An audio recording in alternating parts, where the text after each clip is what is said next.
We spoke about sharing research between the different Nordic countries, and we spoke both about the challenges and also we learned about some of the experiences from the Nordic database on early childhood in care. There's a research database with research from Sweden, Norway, and Denmark, and it is co-financed by the ministries from the 3 countries. And on a yearly basis, there is a research mapping and a review of the different research, and then it is put into the database with the summaries. And we spoke about the experiences with this database and learned about that.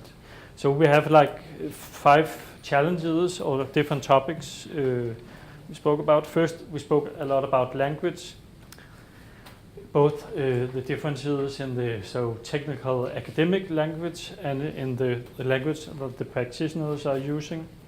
We spoke about the challenges with the different Nordic languages. We saw one experience from the database on the early childhood in care is that students in the teacher training or in the initial training of pedagogues, they prefer to read summaries in their own language. So there's a clear pattern that students, they prefer to read in their own language, but the rest of the users, they are more open to read in other languages, but they prefer their own language. Then we also discussed a lot if we should share research and have easier access, then it is very important to have to tag this research and to use keywords in the same way. And there, in our different political systems, even the use of different concepts can be very political. So we also have some challenges with the way we use concepts and the way we do tagging on the research. Then we spoke about open and easy access to research. A lot of research is published in articles where the property rights are at the publishing companies. So in general, we give the students open access or access to research when they are attending university or university college, but the teachers and pedagogues, they don't have access to full text articles in the same way. And we see the same in the Nordic database.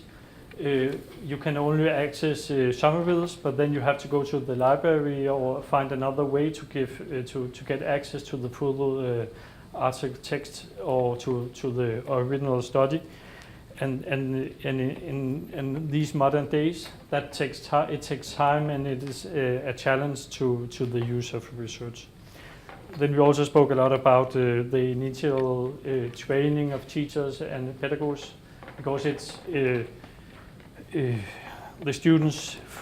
Of course, for example, they need to learn to read in other Scandinavian and Nordic countries to get more used to working with research, searching research, and also reading research in different countries, in different languages. Then in this database, there's a quality mapping and also a review of the quality of the research.